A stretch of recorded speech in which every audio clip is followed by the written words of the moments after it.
Rakyat Malaysia yang sihat dan bebas coronavirus di Wuhan dibawa pulang ke tanah air esok.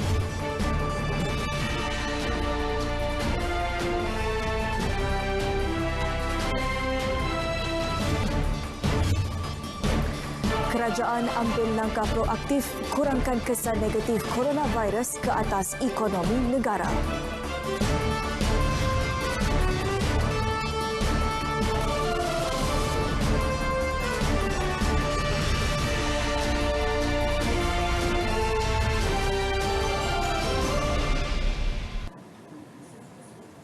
Assalamualaikum dan salam sejahtera. Berita wilayah anda bersama saya Syuhaida Arifin. Seperti biasa, seketika nanti kami akan singgah ke negeri-negeri, dimulakan dengan Pulau Pinang bersama Sharmila Rastam yang ada laporan terkini mengenai penerbangan AirAsia dari Chengdu ke pulau berkenaan. Dari Sarawak iaitu Gracia Prisiana yang membawa kemeriahan Festival Ponggol serta sambutan Festival Akademik Penggerak Berdaulat Borneo. Seterusnya menanti di Sabah bersama-sama Nur Hazimah Radik. Antara yang bakal dilaporkan ialah kejayaan Dewan Bandaraya Kota Kinabalu selesaikan aduan orang ramai. Dan akhir sekali kita akan ke Johor bersama Anas Mat Nur yang ada khabar gembira buat pemohon rumah mampu biaya Johor. Terus setia bersama Berita Wilayah.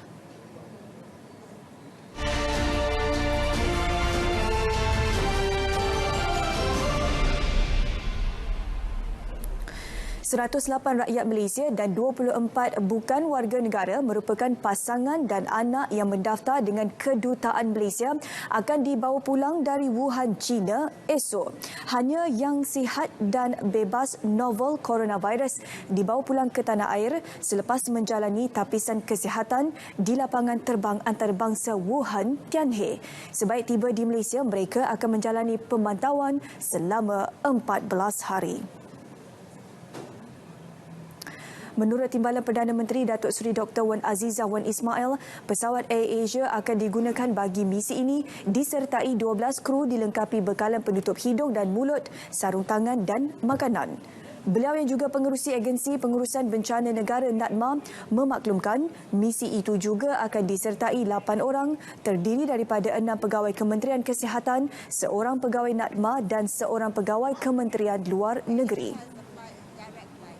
From KK to Wuhan itself. So that was when they decided, okay, China has allowed, and so far there are 132 orang, 108 orang rakyat Malaysia. Mula-mula dikatakan bahawa bukan rakyat Malaysia tidak dibenarkan, tapi sekarang ni dibenarkan siapa-siapa walaupun bukan rakyat Malaysia yang menjadi keluarga.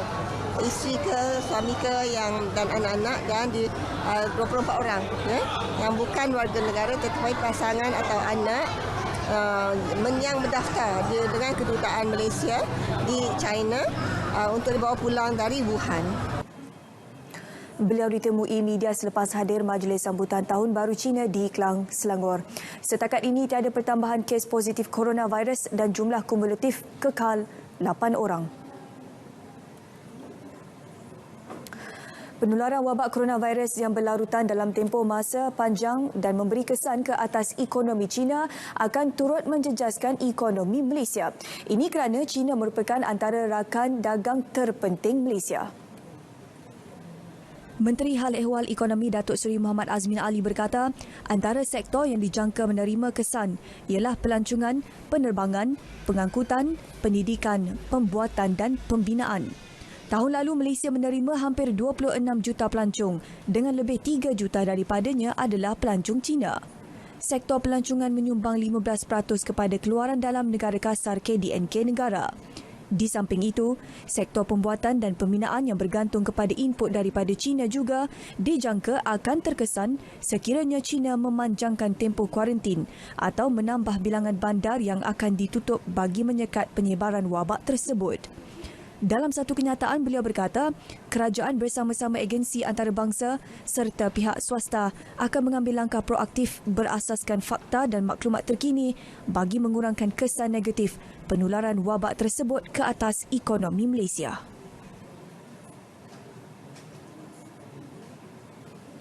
Dalam pada itu, peruntukan RM227 juta disediakan kerajaan bagi membeli peralatan perubatan dan bukan perubatan untuk semua fasiliti kesihatan di seluruh negara. Menteri Hal Ehwal Ekonomi, Datuk Seri Muhammad Azmin Ali berkata, kerajaan juga akan mempertimbangkan peruntukan tambahan sekiranya perlu untuk memberi keutamaan kepada kesihatan dan keselamatan rakyat. Ia selaras dengan pengumuman darurat kesihatan awam oleh Pertubuhan Kesihatan Dunia WHO susulan penularan wabak novel coronavirus yang kini telah mengakibatkan kematian 304 orang di China dengan hampir 2,000 kes jangkitan terbaharu. Dalam perkembangan sama, Menteri di Jabatan Perdana Menteri Weta Murty optimis novel coronavirus tidak akan menjejaskan sambutan Thaipusam akan datang. Keyakinan bersandarkan tindakan Malaysia yang pantas dan proaktif dalam membendung penularan wabak itu. Negara kita mempunyai sistem kesihatan yang bagus dan negara kita juga berupaya untuk menangani isu ini dengan secara berkesan. Jadi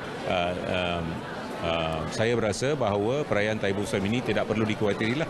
Pelancong-pelancong daripada luar negeri juga tidak perlu khuatir kerana masalah ini dapat ditanganilah. Ya. Beliau berkata demikian selepas merasmikan penutupan sambutan Pesta Kebudayaan Ponggol di Batu Caves.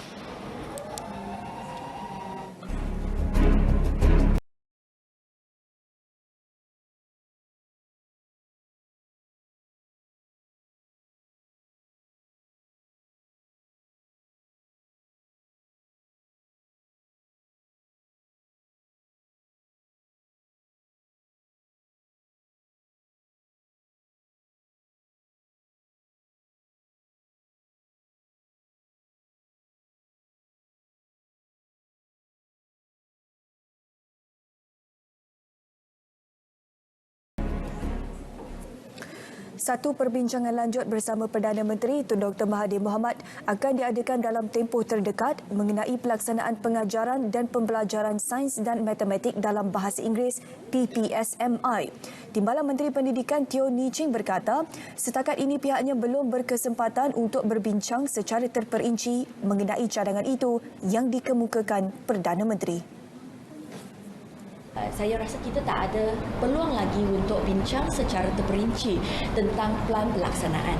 Setakat ini, pelaksanaan ataupun penggunaan bahasa Inggeris untuk mata pelajaran matematik dan sains adalah dalam bentuk dual language program yang telah dilaksanakan. Jadi kami akan mengadakan perbincangan yang lebih lanjut dengan Yang Amat Berhormat Tun supaya kita boleh keluarkan plan pelaksanaan.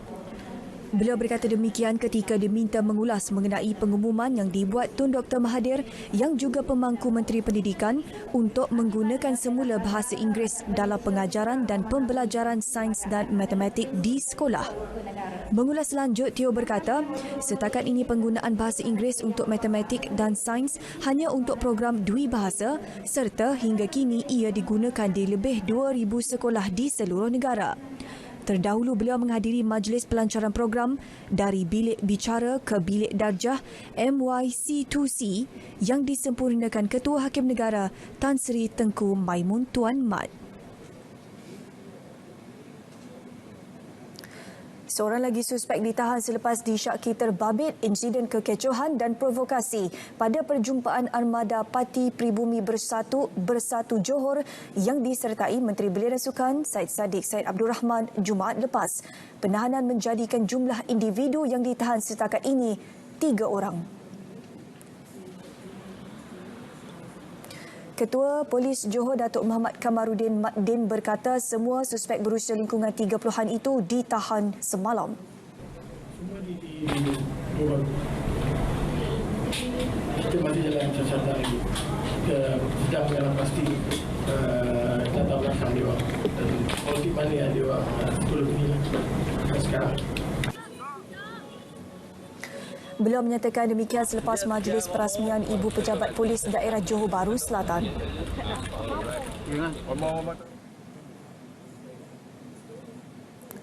Dalam perkembangan berasingan, polis menafikan sengaja melengah-lengahkan siasatan kes dadah melibatkan adun dengkel Adif Shan Abdullah di sebuah kondominium di Puchong bulan lepas. Pengarah Jabatan Siasatan Jenayah Narkotik Bukit Aman, Datuk Muhammad Khalil Kadir Muhammad menjelaskan pihak berkuasa perlu menanti beberapa keputusan dan laporan sebelum sebarang keputusan dibuat. Siasatan masih dijalankan dan tindakan sewajarnya akan diambil. Yang sebenarnya kita cakap dia positif, saringan awal. Saringan awal. Jadi after that kita anggap, but we can never charge a person under saringan awal. It must because polis kami dia punya test strip tu adalah ujian saringan awal tu is to ensure somebody is positive or not. Pada 13 Januari lalu, 16 daripada 17 individu termasuk 6 wanita ditahan dalam serbuan di sebuah kondominium di Puchong didapati positif dadah. Seorang juruterbang dan pembantunya terselamat selepas helikopter milik Sabah Aviation Sendirian Berhad yang dinaiki terhempas. Insiden berlaku ketika menjalankan tugas mengangkut bahan binaan untuk Jabatan Ukur dan Pemetaan JUPAM di sempadan Malaysia Brunei kira-kira pukul 5.57 petang semalam.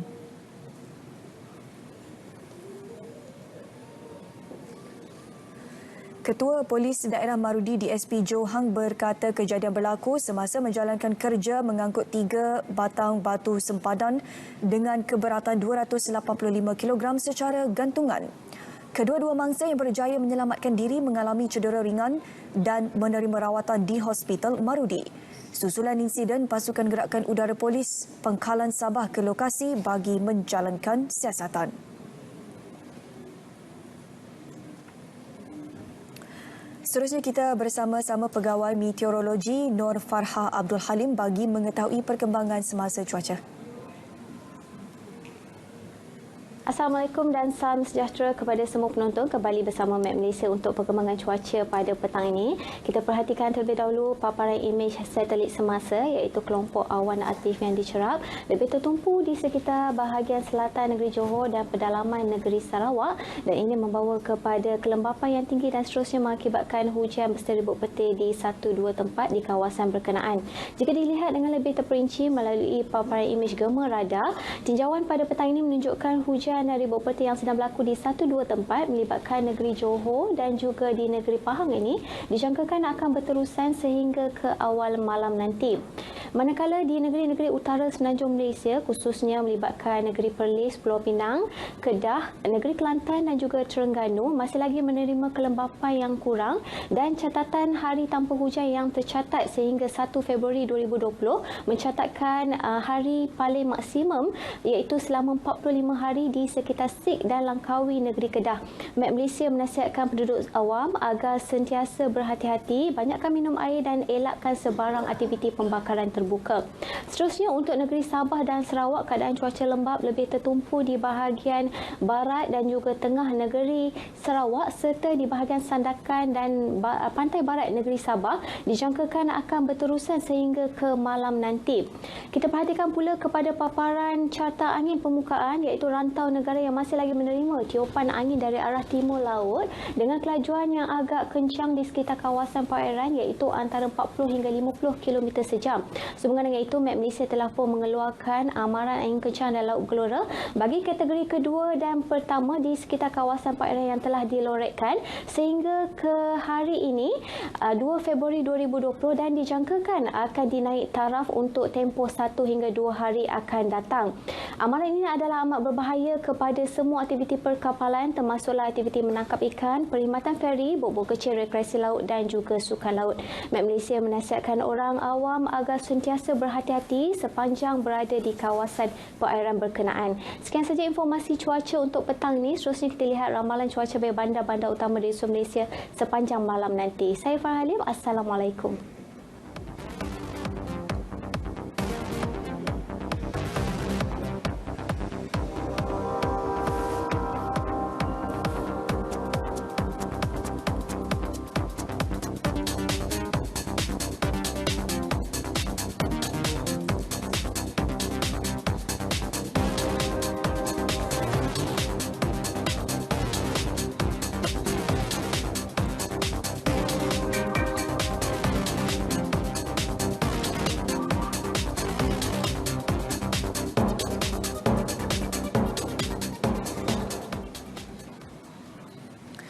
Pelancong yang tiba di Langkawi menerusi pintu masuk lapangan terbang antarabangsa Langkawi kini boleh menikmati keindahan Pulau Legenda ini secara terus menerusi teknologi generasi kelima 5G.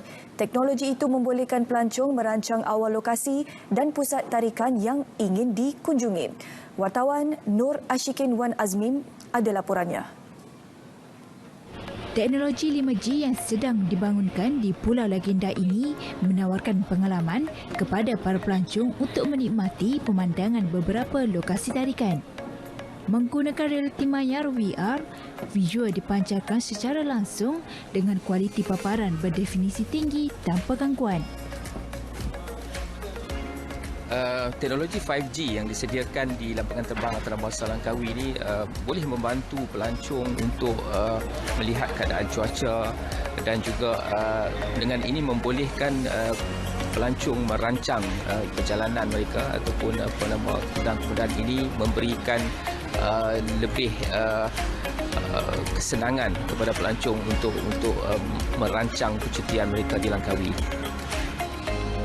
Syarikat telekomunikasi Digi sedang berhad menyediakan sebuah gondola Skycap di lapangan terbang antarabangsa Langkawi membolehkan pengunjung menikmati pemandangan 360 darjah Gunung Mak Cincang. Paparan visual tersebut dirakamkan dari kamera dalam jarak 20 km dari stesen tengah di Gunung Mat Cincang, yang mana ini membolehkan pelancong menikmati pengalaman seperti mana sama dengan kalau kita menaiki Skycap di Gunung Mat Cincang, tapi pengalaman tersebut boleh dinikmati di sini di lapangan terbang antarabangsa Langkawi. Sementara Telekom Malaysia TM pula membangunkan teknologi VR 8K UNESCO Global Geopark memaparkan video berkualiti 8K yang membolehkan pengunjung merasai keunikan lokasi-lokasi lain di Langkawi. Kecanggihan teknologi 5G yang disediakan oleh Telekom Malaysia membolehkan sistem membaca ekspresi wajah sama ada gembira, sedih, marah dan sebagainya apabila pengunjung melalui booth ini selain mengumpul data kemasukan pelancong melalui lapangan terbang antarabangsa Langkawi. Sejajar Tahun Melawat Malaysia 2020, teknologi pelancongan maya 5G ini akan menyokong usaha memacu industri pelancongan negara. Laporan Wan Nur Ashikin Wan Azmim, RTM. Temu kembali. Lintas langsung berita wilayah terus ke RTM Pulau Pinang bersama Syarmila Rastam. Syarmila, kabarnya ada Fiesta Bilon Udara Panas yang kini berlangsung meriah dan menerima kunjungan lebih 40,000 pelancong. Kongsikan bersama dengan kami, Syarmila, silakan.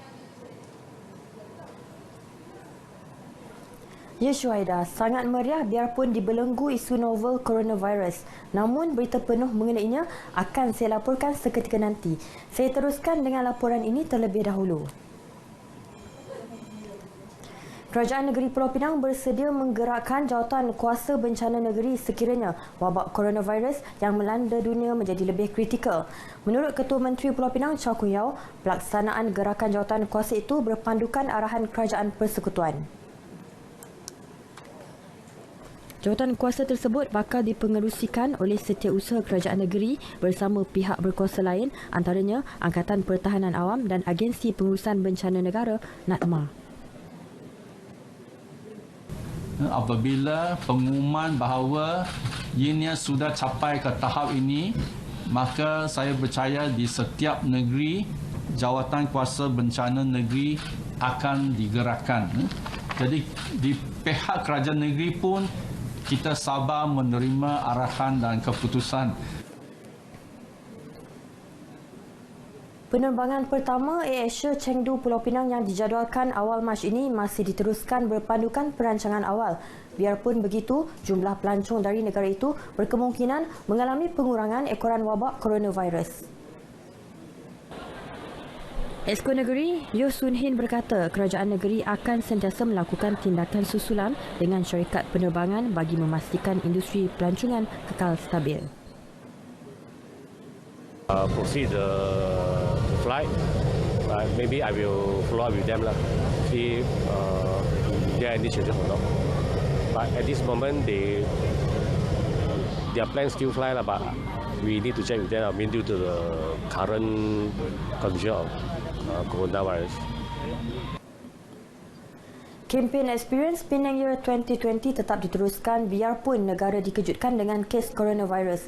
Malah Fiesta Belon Udara Panas Pulau Pinang mendapat sambutan luar biasa pengunjung tempatan dan luar negara. Wartawan Abdullah Mayudin ada laporannya. Kehadiran pelancong ke Fiesta Belon Udara Panas yang berlangsung 2 hari bermula semalam di Padang Polo Georgetown masih meriah dengan kehadiran kira-kira 40,000 pengunjung. Kesempatan hujung minggu diambil keluarga, sahabat handai termasuk pelancong asing untuk beriadah. Bagaimanapun orang awam mengambil langkah berjaga-jaga dengan memakai penutup hidung dan mulut ketika berada di kawasan Fiesta ini. Okey, kalau mai tempat terbuka ni dengan virus yang sekarang kan kita mesti kena pakai mask lah sebab orang sekeliling takut ada yang terkena kan. Kesedaran tu perlu sebab dengan orang ramai ni kita takut merebak kat kita. So mask ni memang penting lah untuk kita. And tak perlulah siapa-siapa kerajaan ke atau siapa-siapa nak utarakan benda ni. Kita sendiri kena faham dah betapa pentingnya untuk jaga kesihatan diri kita sendiri. So dengan coronavirus and sebelum ni influenza semua, penting sangat untuk kita really take care of ourselves. Kalau dah digalakkan untuk pakai mask, please pakai mask. Memang sedikit rimas ke apa ke tak biasa kan, so but still need to wear them untuk in future akan lessen kita punya masalah sikit lah. Betul, bertepatan dengan kempen Experience Penang Year 2020, di sini terdapat 10 jenis belon panas yang dipamerkan, dipertunjukkan dari pelbagai jenis negara antaranya Eropah untuk menarik pelancong tempatan dan luar negara. Dan ini merupakan keunikan di Pulau Pinang saban tahun, dan dalam pada itu juga suka saya nasihatkan kepada orang ramai, bukan saja penduduk negeri Pulau Pinang, malah orang ramai yang hadir ke sini dan di luar sana untuk sentiasa berjaga-jaga dan ada kesedaran tentang memakai penutup hidung dan mulut agar dapat menghindari wabak dan virus yang tidak diingini pada waktu masa ini di mana berlakunya isu penyebaran wabak coronavirus. Abdullah Mayudin, RTM.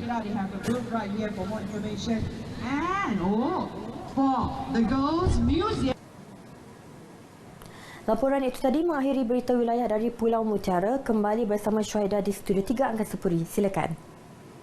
Terima kasih Syamila dari Pulau Pinang. Festival Ponggal yang berlangsung di Tebingan Kuching pagi tadi antara pergisian berita wilayah dari Perak petang ini. Bersama-sama Grace Prisiana Chua untuk laporannya. Silakan Grace. Terima kasih Suhaida di Angkasa Perih.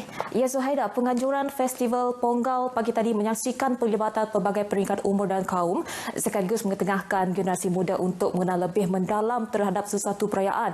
Sebelum itu kita mulakan berita wilayah Sarawak dengan perkembangan ini. Kerajaan komited memerangi gejala rasuah secara komprehensif. Timbalan Menteri Perdagangan Dalam Negeri dan Hal Ehwal Pengguna KPDN HEP Chong Chien Jen berkata ia dilaksana menerusi pelbagai penguatkuasaan undang-undang bagi memastikan budaya integriti diperkukuhkan di negara ini. Chong Chien Jen memberitahu ini dapat dilihat dengan kedudukan Malaysia melonjak 10 tangga dari kedudukan 61 ke 51 dalam Indeks Persepsi Rasuah 2019. Ia sekaligus membuktikan kerajaan bersungguh-sungguh memerangi rasuah yang merupakan musuh utama negara. Beliau berucap demikian pada Majlis Mesra KPDN HEP bersama Pertubuhan Bukan Kerajaan di Sibu. Dalam pada itu, beliau turut menyeru agar perpaduan dan keharmonian dalam kalangan penduduk di negeri ini terus dikekalkan. Turut hadir pada majlis tersebut Ahli Parlimen Sibu Oscar Ling Chayu, Adun Pelawan David Wong Ki Won dan Pengarah KPDN HEP Sarawak Datuk Stanley Tan. Meskipun populasi komuniti India di Sarawak tidak ramai, namun semangat perayaan yang diraikan masih dikongsikan bersama masyarakat pelbagai kaum di negeri ini. Ini terbukti apabila Festival Ponggal kelima yang diadakan di Tebingan Kuching pagi tadi menyaksikan kebanyakan peserta yang sertai festival itu bukan daripada komuniti India. Menurut Pengerusi Malaysia Hindu Sangam Sarawak, Krishnaro Elias Prabu, festival tradisional komuniti India ini menyediakan sehingga 50 periuk untuk memasak nasi dan susu kepada orang awam yang hadir. Festival ini terbuka kepada semua kaum atas semangat perpaduan bagi bersama-sama merasai kemeriahan Festival Pongal yang menandakan musim menuai mengikut kalender kaum India. This is a Pongal festival, something very traditional and cultural festival of Indian community, which been celebrated all over the world on the particular day. But here in Kuching, we are celebrating today, and we are celebrating with cooking of milk with rice, about 50 pots of Pongal, and you can witness yourself. That's different races, multi-racial people from different faith and religious people bersama-sama merayakan ini. Ini adalah satu unity in diversity. Beliau berkata demikian kepada pemberita sebelum bersiaran langsung dalam program Cerita Pagi Sarawak menerusi saluran 123 My Freeview di Kuching. Acara pertandingan membuat kolum menggunakan santan kering dan diwarnakan untuk membuat corak paling kreatif turut diadakan pada festival itu. Pendedahan tentang hala tuju pendidikan tinggi terhadap golongan pelajar sekolah di negeri ini sentiasa diambil kira bagi meningkatkan kefahaman dan kesedaran terhadap kepentingan itu. Festival Akademik Penggerak Berdaulat Borneo PPB 5.0 telah diadakan di Miri sekaligus memberi pengetahuan baru kepada golongan tersebut. Penolong Pegawai Sektor Pengurusan Sekolah Pejabat Pendidikan Daerah Miri, Artini Anwar berkata, menerusi penganjuran festival ini, golongan pelajar sekolah diberi pendedahan dan gambaran awal berkaitan universiti yang terdapat di seluruh negara. Ia sekaligus dapat memberi motivasi kepada para pelajar selain memberi pengalaman baru kepada mereka. Artini berkata demikian pada majlis perasmian penutupan Festival Akademik PPB 5.0 di Kolej Tun Datuk Tuanku Haji Bujang yang disertai 151 peserta dari 5 buah sekolah sekitar Miri. Festival ini anjuran Kolej Dato' On Universiti Kebangsaan Malaysia, Kelab Rekreasi dan Sukan Ekstrim Universiti Teknikal Malaysia Melaka dan Kelab Sukarelawan Siswa Universiti Malaysia Sabah. Pelbagai aktiviti diadakan antaranya latihan dalam kumpulan, modul penetapan matlamat dan minat kerjaya serta modul pembelajaran berkesan selain pameran akademik daripada 18 buah universiti awam dan institusi kemahiran. 40 buah sekolah rendah di Bau akan menyertai acara Sukan Sekolah Rendah Daerah Bau 2020 anjuran Majlis Sukan Sekolah Daerah Bau MSSD. Program berlangsung Selasa ini di Padang Sekolah SK Tembawang Bau. Ahli Parlimen Mas Gading, Mordi Bimol berkata, penganjuran terbesar acara sukan daerah ini melibatkan kos RM150,000. Ini termasuk penambahbaikan fasiliti seperti parkir, jalan raya dan padang sukan supaya ia dapat digunakan untuk menganjurkan acara lain pada masa akan datang. Beliau menyatakannya ketika Majlis Tahun Baharu Cina anjuran Persatuan Penganut Kuil Datuk Kung Buso. Lebih 400 angpau diberi kepada murid-murid SJKC Chonghua Bau dan kanak-kanak yang hadir. Sekian perkembangan berita wilayah dari Sarawak. Kita kembali bersama Suhaida di Angkasa Puri. Silakan. Terima kasih Grace dari Sarawak. Sistem aplikasi E-Planning Permission EPP dilancarkan hari ini bagi menyokong pertumbuhan hartanah di Sabah. Nur Hazimah Radik di RTM Sabah telah bersedia dengan laporan ini menerusi lintas langsung berita wilayah. Teruskan Hazimah. Terima kasih Syuhaida di Angkasa Puri. Assalamualaikum dan salam sejahtera. Pelancaran sistem aplikasi E-Planning Permission EPP antara inisiatif yang menyokong pertumbuhan hartanah di negeri ini. Sistem berkenaan memberi kelulusan pembangunan dalam tempoh 24 jam dibangunkan Kementerian Kerajaan Tempatan dan Perumahan dengan kerjasama Jabatan Perkhidmatan Komputer Negeri Sabah, Jabatan Tanah dan Ukur dan Dewan Bandaraya Kota Kinabalu di BKK. Ketua Menteri Datuk Seri Muhammad Syafiee Haji Abdal yang terdahulu melancarkan sistem berkenaan turut yakin pelaksanaan sistem EPP bukan sahaja mampu menarik pelabur hartanah asing, malah menjimatkan kos serta masa bagi setiap projek pembangunan hartanah di Sabah. Ini juga menjadi antara faktor sektor hartanah di negeri di bawah Bayu jauh lebih mahal berbanding negeri-negeri lain. Maka dengan termasuknya Central Board dan enactment itu kita ubah, maka kita sediakan EPP, elektronik. Itu merupakan seakan-akan badan yang akan mengurus takdir kelulusan semua rancangan pembangunan yang ada di peringkat kawasan DBKK, DMPT, MPS dan juga district level yang ada. Beliau turut memberi jaminan kos bahan binaan akan lebih kompetitif dan mencukupi bagi tahun ini ke arah menyokong industri hartanah mampu milik bagi rakyat Sabah. Serentak dengan pelancaran EPP, sistem berkenaan akan diperluas ke semua pihak berkuasa tempatan PBT tahun ini. Setiausaha Kerajaan Negeri Datuk Safar Untung menjelaskan, sistem kelulusan pembangunan dalam tempoh 24 jam itu turut melibatkan semua majlis daerah, majlis perbandaran, pihak berkuasa tempatan dan jabatan-jabatan teknikal. Dalam ucapannya, Datuk Safar berkata Dewan Bandaraya Kota Kinabalu DBKK bakal menjadi perintis dan sistem berkomputer itu juga akan mula dilaksanakan semua PBT di negeri ini selewat-lewatnya Jun depan. Menerusi sistem itu, semua urusan kelulusan melibatkan pihak pemaju tidak perlu lagi dihantar secara manual, sebaliknya dilakukan dalam talian yang dilihat mampu mengurangkan kos pemaju dan pelabur serta menjimatkan masa. Bagaimanapun, proses kelulusan itu perlu melepasi tapisan yang ditetapkan termasuk kelulusan kesan penilaian alam sekitar EIA, Jabatan Bomba dan Penyelamat serta Sabah Electricity dan Berhad SESB. Sistem EPP itu juga dijangka dapat mewartakan 72 draft pelan tempatan di semua PBT menjelang Mei depan. Kementerian Pembangunan Luar Bandar Sabah mencadangkan agar Kampung Sayap Kota Belud dijadikan sebagai Kampung Desa Lestari. Menurut Menteri Pembangunan Luar Bandar Sabah, Datuk Iwan Benedik, cadangan tersebut akan dikemukakan kepada Kementerian Pembangunan Luar Bandar Persekutuan dalam masa terdekat. Kampung Sayap Kota Belud dicadang disenaraikan dalam program Desa Lestari memandangkannya mempunyai pelbagai aktiviti pelancongan yang diusahakan Koperasi Komuniti Kampung.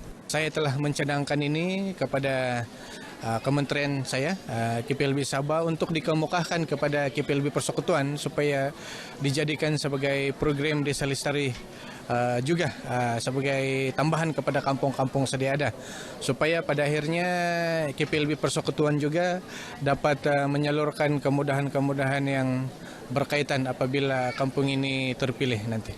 Beliau menyatakan demikian dalam program keceriaan kampung peringkat Kampung Sayap Kota Belud.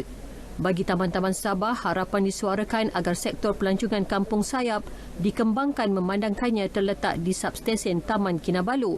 Kita memiliki harapan yang besar agar potensi pelancongan terus dibangunkan di sini, sebab apabila berlaku pembangunan pelancongan di Kampung Sayap, dia akan memberi impak positif juga kepada kawasan Taman Kinabalu, khususnya di substesen Sayap. Dalam majlis ini, Datuk Iwan turut menyampaikan hadiah kepada para pemenang program keceriaan kampung yang antara lain bertujuan mengindahkan sekitar kampung dan kawasan rumah agar mampu menarik lebih ramai pelancong ke Kampung Sayap. Susulan kejadian helikopter milik Sabah Air terhempas di kawasan Marudi, Sarawak petang semalam, pasukan geragat udara PGU Polis Pangkalan Sabah kini berada di lokasi insiden bagi membantu siasatan. Ketika dihubungi Komander PGU Sabah ACP Ahmad Lokman Abdul Hadi memberitahu 8 pegawai dan anggota serta helikopter AS-355N terlibat dalam siasatan. Mereka tiba di lokasi kira-kira pukul 3 petang tadi selepas berlepas dari PGU Miri. 2 juruterbang, 1 pemerhati udara dan 4 pegawai penyiasat daripada Ibu Pejabat Polis Daerah IPD Marudi, Sarawak turut terlibat dalam siasatan berkenaan. Beliau turut memberitahu siasatan yang dijalankan akan diketuai pegawai polis dari IPD Marudi, Sarawak. Sementara itu, dalam kenyataan media, Sabah Air memaklumkan pihaknya akan menghantar sebuah pesawat untuk membawa balik juruterbang dan pembantunya dari Hospital Marudi ke Kota Kinabalu untuk pemeriksaan lanjut. Terdahulu Ketua Polis Daerah Marudi DSP Jo Ah Hang berkata, juruterbang Kapten Muhammad Dom Wahab dan Kapten Muhammad Amirul Ashraf Malik bersama-sama 3 kaki tangan Jabatan Ukur dan Pemetaan Malaysia JUPEM Sarawak yang dalam perjalanan ke base camp JUPEM di Marudi disahkan selamat dalam kejadian tersebut. Kerjasama berpasukan mampu menjadi pemangkin kejayaan terhadap penganjuran program yang dirancang. Sehubungan itu, Kelab Sukan dan Kebajikan RTM Sabah diharap akan terus menunjukkan prestasi terbaik dalam setiap program yang dianjurkan. Pengarah Penyiaran Sabah Mali Nazia Dato' Muhammad Julaspi memuji pelaksanaan Hari Keluarga RTM Sabah, anjuran Kelab Sukan dan Kebajikan RTM Sabah yang berlangsung di Pantai Tanjung Aru, Kota Kinabalu. Katanya penganjuran acara tahunan ini berjaya menghimpunkan kira-kira 350 ahli kelab bersama keluarga masing-masing, jelas menunjukkan wujudnya hubungan erat dalam kalangan warga RTM Sabah. Pelbagai acara menarik diadakan, antaranya tarik tali, pertandingan karaoke bebas, bowling kelapa serta acara sukaneka melibatkan kanak-kanak. Dengan itu, sekian berita dari Sabah pada petang ini. Kembali bersama Syuhaida di Angkasa Puri. Silakan. Terima kasih Nur Hazimah Radik dari Sabah. Baiklah, fokus berita wilayah dari Johor petang ini antaranya mengenai undian terbuka Rumah Mampu Biaya Johor. Siapa yang bertuah sudah diketahui. Anas Maknor ada laporannya langsung dari RTM Johor. Silakan Anas. Permohonan hanya 506 yang layak. Saya teruskan dengan laporannya. 115 pemohon bertuah terpilih menerima Rumah Mampu Biaya Johor RMBJC, Apartmen Cenderasari, Taman Perbadanan Islam Lakin, Johor Bahru yang bernilai RM150,000. Ia melalui projek Perbadanan Islam Johor PIJ Holdings Sdn Bhd. Menteri Besar Datuk Dr. Sarudin Jamal berkata sebanyak 4,482 permohonan diterima. Namun hanya 506 permohonan yang layak dan telah menghantar dokumen diperlukan sebelum dipanggil untuk undian terbuka.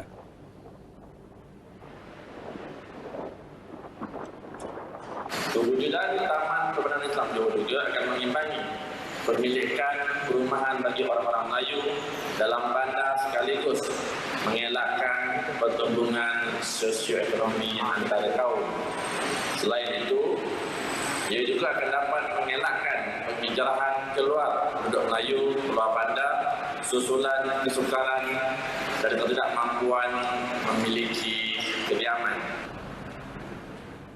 Rumah berkenaan mula dibina pada Februari 2017 oleh PIJ Holdings membabitkan kos RM20 juta. Alhamdulillah lah, SUK kali ni pun dia open by project kan. Jadi kita pun dapat pilih yang kawasan yang berdekatan dengan tempat kerja. Jadi rasa bersyukur sangatlah. Bila sedih, macam tak sangkut kan dia. Sebab esok dah saya nak nikah. Dapat rumah pula tu. Rezeki.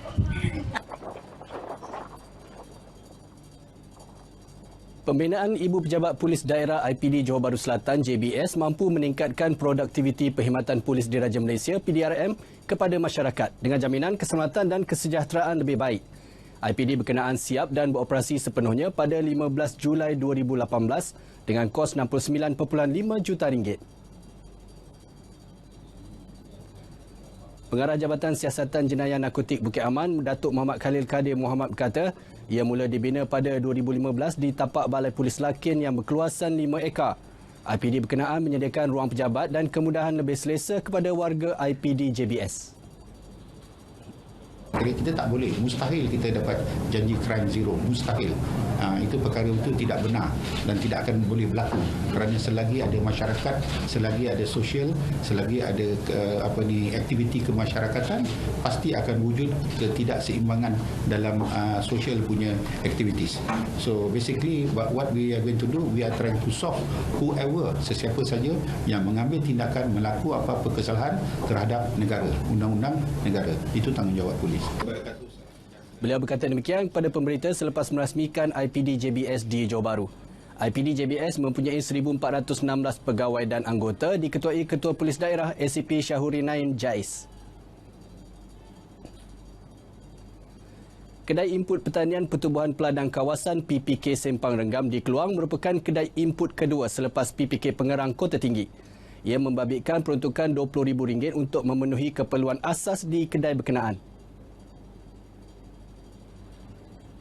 Menurut Pengurus Besar PPK Simpang Renggam, Eddie Ismail, kedai tersebut memberi kemudahan kepada ahli untuk mendapatkan keperluan pertanian seperti baja, racun serta peralatan pada harga berpatutan. Ia juga menjadi aktiviti perniagaan yang meningkatkan taraf ekonomi peladang. Selama ni kita untung 1 juta berturut-turut setiap tahun. Dividen kita bagi kepada ahli kita, kepada anggota kita sebanyak 15% setahun. So bila kita buka kedai baja ni, secara tak langsung kita pun dapat bagi lagi keuntungan yang lebih tinggi lagi kepada ahli. Kalau tak dalam bentuk dividen pun kita akan bagi dalam bentuk bantuan-bantuan dan sebagainya. Setakat ini, PPK Simpang Renggam mempunyai 3,826 ahli. Sekian paparan dari Johor petang ini. Kembali kepada rakan penyampai di Angkasa Puri. Silakan.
Rumah pangsa berusia lebih 40 tahun di ibu negara telah dikenal pasti untuk tujuan pembangunan semula. Menteri Wilayah Persekutuan Khalid Abdul Samad berkata, rundingan antara pemaju dan pemilik unit sedang berlangsung.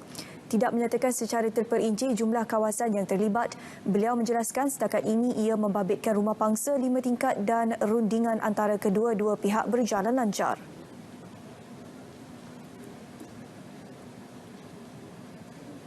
Biasanya di antaranya ialah diorang nakkan flat yang baru, yang lebih luas, kerana yang lama-lama tu ada separuh tu 450, ada yang 600, ada yang tak ada bilik, ada yang 1 bilik, ada yang 2 bilik dan sebagainya. Lalu bila dia nakkan yang baru tu, dia boleh dapat sampai 900 kaki persegi, boleh dapat 3 bilik dan ini keadaan bangunan pun baru, lebih selesa dan sebagainya. Lalu ini ada satu usaha yang kita berikan insentif dan galakan kepada pemaju untuk menyertainya. Beliau berharap pemilik tidak membuat tuntutan kurang munasabah kepada pemaju apabila kediaman baru mereka di tapak asal dibangunkan semula. Khalid berkata demikian di Bangsa selepas merasmikan kejohanan sepak takraw Piala Menteri Wilayah Persekutuan. 16 pasukan seluruh Kuala Lumpur menyertai kejohanan itu.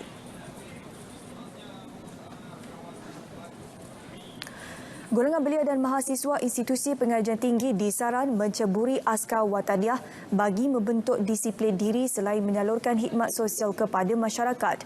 Penaung Jawatankuasa Pendukung Askar Wataniah Jak Paul Melaka Adli Zahari berkata, budaya positif juga dapat diterap ketika menyertai pasukan sukarelawan ini. Beliau juga Ketua Menteri Melaka berkata penglibatan golongan ini digalakkan dengan membantu menyediakan kemudahan pemeriksaan percuma, pengecualian yuran laporan perubatan dan pelbagai insentif lain. Kalau seseorang yang ingin masuk askar wataniah, mereka harus setakat ini mereka harus membayar RM80 bagi memulakan laporan perubatan mereka, dan itu mungkin akan dibincangkan oleh Jak Pau di mana kerajaan negeri akan mengambil tanggungjawab itu. Beliau berkata demikian ketika merasmikan perbarisan pembukaan latihan tempatan sukarela Regimen 514 Askar Wataniah di Bukit Beruang. Perbarisan disertai 25 pegawai dan 100 anggota lain-lain pangkat.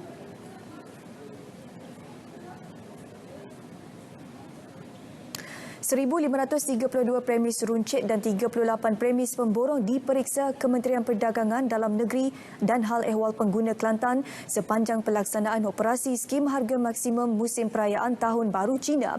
Pengarahnya Adnan Abdul Rahman berkata 21 kes melibatkan pelbagai kesalahan difailkan dengan nilai kompaun hampir RM2,000. Operasi sejak 20 Januari itu berakhir hari ini. Kesemua kesalahan yang dikesan itu melibatkan kegagalan menggunakan tanda harga khas merah jambu serta masing-masing satu kes kerana tiada tanda harga dan menjual melebihi harga ditetapkan. Pada hari ini juga saya bersama 40 orang pegawai dan juga termasuk pihak Meteorologi Corporation Malaysia MCM Sdn Bhd datang pada pagi ini untuk meninjau pasar di Tumpak ni, pasar Sumayah ni. Jadi untuk makluman pihak kami adalah terjumpa beberapa kes tidak mempamerkan harga dan juga harga tidak menggunakan mana yang kita nasihatkan warna pink untuk harga-harga barang di bawah skim harga maksimum musim perayaan ni. Sejak 1 Januari hingga semalam, 156 kes pelbagai kesalahan dengan nilai sitaan lebih RM154,000 dikesan di seluruh Kelantan. Kegembiraan 3 remaja menunggang dan membonceng motosikal secara berbahaya tanpa menghiraukan keselamatan mengundang padah. Ketiga-tiga remaja berusia 16 dan 17 tahun itu ditahan dalam Ops Samsing Jalanan di Jalan Pedu Durian Burung dekat Padang Terak Kedah lewat petang semalam. 3 buah motosikal turut disita. Ketua Jabatan Siasatan Penguatkuasaan dan Trafik Kedah, Superintendent Chua Siong Lim berkata, polis yang melakukan rondaan terserempak dengan sekumpulan remaja menunggang motosikal tanpa memakai topi keledak. Ketika menjalankan pemantauan di Jalan Pedu, kelihatan 2 buah motosikal jenis Honda EX5 berwarna hitam ditunggang secara bahaya dan melulu. Malah tanpa menghiraukan keselamatan diri dan pengguna jalan raya lain, mereka turut melakukan aksi mengangkat tayar hadapan berulang kali sebelum ditahan di lokasi berdekatan. Siasatan awal mendapati remaja terbabit termasuk 2 yang masih bersekolah merupakan ahli kumpulan kroni EX5 Padu. Usaha mengesan saki baki kumpulan berkenaan sedang giat dilakukan. Kes disiasat di bawah Seksyen 42-1 Akta Pengangkutan Jalan 1987.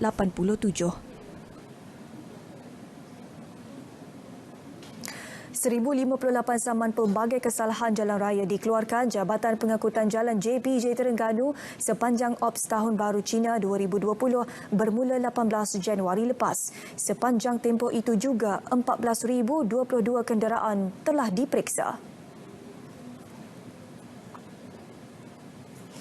Pengarahnya Zulkarnain Yassin memberitahu daripada jumlah itu 1,546 atau 11% telah diambil tindakan berbanding tahun sebelumnya sebanyak 14,317 kenderaan diperiksa dan 1,058 atau 3.7% sahaja yang diambil tindakan. Iaitu berjumlah 195 kesalahan diikuti dengan LKM tamat tempoh 160 dan nombor pendaftaran tidak ikut spesifikasi 153 dan lain-lain kesalahan teknikal berjumlah 300 lebih. Beliau menjelaskan demikian dalam sidang media khas sempena Ops Tahun Baru Cina 2020 di Kuala Terengganu. 7 kesalahan utama diberi tumpuan masing-masing: tidak memakai tali pinggang keledar, tidak memakai topi keledar, menggunakan telefon bimbit semasa memandu, memotong di garisan berkembar, tidak mematuhi lampu isyarat, memandu di lorong kecemasan dan memotong barisan.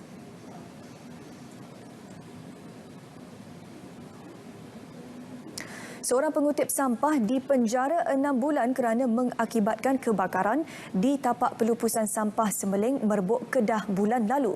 Tertuduh Muhammad Zainun Idris, 35 tahun, yang dihadapkan ke Mahkamah Magistrate Sungai Petani membuat pengakuan salah selepas tuduhan dibacakan di hadapan Magistrate Nadirah Abdul Rahim. Kes dikendalikan Timbalan Pendakwa Raya Zulfadli Hassan manakala tertuduh diwakili Peguam Yayasan Bantuan Guaman Ruzana Abdul Rahim. tertuduh dalam kejadian 24 Januari lepas, dilihat membakar sisa-sisa tembaga dan wayar yang dicuri di tapak pelupusan sampah berkenaan. Tindakan disedari beberapa pekerja tapak pelupusan terbabit sebelum bertindak menahan suspek dan menyerahkannya kepada polis. Kes disiasat di bawah Seksyen 447 Kanun Keseksaan, Palang 29A Akta Alam Sekeliling. Johor mencatatkan prestasi hasil bagi tahun 2019 sebanyak 1.93 bilion ringgit, melebihi anggaran asal 1.55 bilion ringgit. Menteri Besar Datuk Dr. Sahrudin Jamal berkata, pencapaian 124.6% itu merupakan hasil tertinggi pernah dicatatkan negeri berkenaan. Peningkatan peratusan keseluruhan prestasi hasil negeri pada tahun 2019 adalah daripada pentadbiran tanah selain daripada hasil-hasil lain yang turut menyumbang kepada perkembangan positif ini.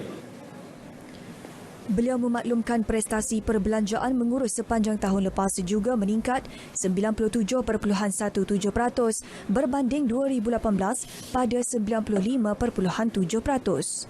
Manakala prestasi perbelanjaan pembangunan turut bertambah kepada 92.07% berbanding 87.84% pada tahun 2018. Kedudukan hutang kerajaan negeri kepada kerajaan persekutuan menyusut kepada 222.39 juta ringgit berbanding 520.94 juta ringgit tahun sebelumnya. Datuk Dr. Sahrudin berucap pada Majlis Amanat Tahun Baru 2020 di Persada Johor, Johor Bahru.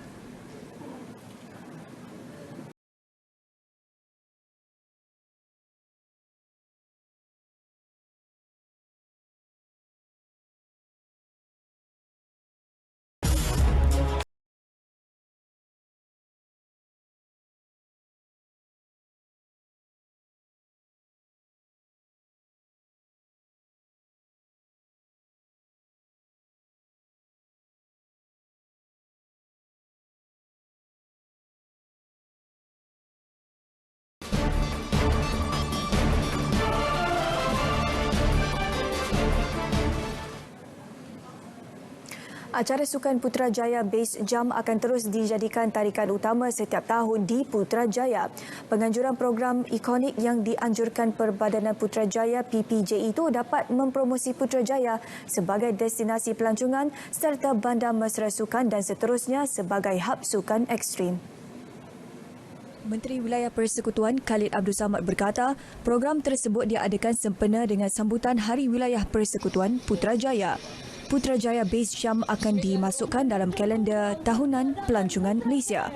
Jelas beliau, pelbagai acara dan program ikonik akan terus dilaksanakan kementeriannya sepanjang tahun ini.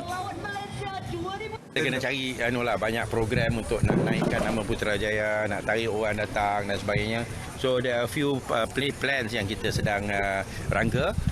Kerana seperti mana yang kita tahu, we have so much to offer di Putrajaya ini, tetapi orang tak tahu, orang datang tengok-tengok sikit je lepas tu balik kan. Sedangkan banyak lagi program dan kegiatan yang mungkin boleh kita fikirkan untuk nak extend their stay supaya Putrajaya ini lebih terkenal lah. Yeah.